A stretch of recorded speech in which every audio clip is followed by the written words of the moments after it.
Let us bow our head and put ourselves in the holiness of God the Father, the Son, and the Holy Spirit. Dear Almighty and ever-loving God, we glorify and thank you. You have showered us with so much blessings, and your presence continuously remind us of your faithfulness and guidance.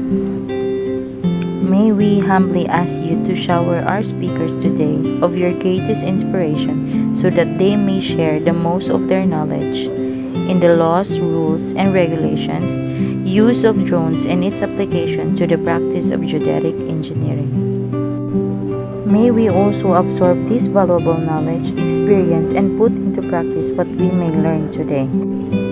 Your infinite blessing would mean the success of this seminar. May we be a living witness of your genuine love through the enactment of the knowledge acquired through this activity. We ask this in the name of Jesus Christ, our Lord and Savior. Amen.